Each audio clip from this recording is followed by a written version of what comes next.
একটি জাতির আসল ভিত্তি গড়ে ওঠে সেই শিক্ষায়, যা মানুষকে শ্রমে মর্যাদা আর চিন্তায় দিশা দেয়।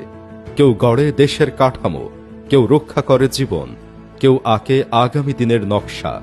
প্রতিটি স্বপ্নের মূলে শিক্ষা। একটি শিশুর চোখে যখন স্বপ্ন চলে ওঠে, সেখান থেকেই জন্ম নেয় আগামীর বাংলাদেশ। সেই স্বপ্নকে শক্ত ভিত্তিতে তারেক রহমানের ভাবনায়, নেতৃত্বে শিক্ষা পায় নতুন অর্থ, নতুন দিশা। আমরা বিশ্বাস করি, শিক্ষা শুধু বইয়ের পাতায় সীমাবদ্ধ নয়। শিক্ষা মানে আনন্দ, দক্ষতা আর মানবিকতা। একটি শ্রেণীকক্ষ যেখানে শিক্ষক আধুনিক প্রযুক্তিতে সমৃদ্ধ। One teacher, one tab. শিক্ষকের হাত ধরে বদলে যায় ভবিষ্যৎ। মাল্টিমিডিয়ার ছোঁয়ায় জ্ঞান পৌঁছে যায় ছবি, শব্দ আর গল্পে।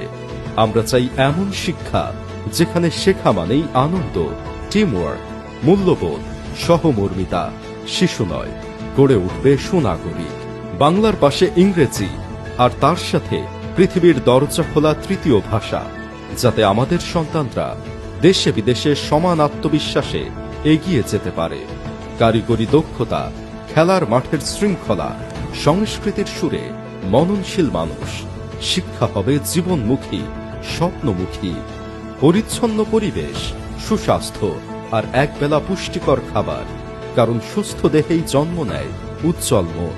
আর এই সবকিছুর কেন্দ্রে মেধাবী, সম্মানিত শিক্ষক, যাদের হাতে গড়ে উঠবে আগামীর বাংলাদেশ। আগামীর নির্বাচিত বিএনপি সরকারের অঙ্গীকার, আনন্দময় শিক্ষা, দক্ষ জনশক্তি, আধুনিক বাংলাদেশ।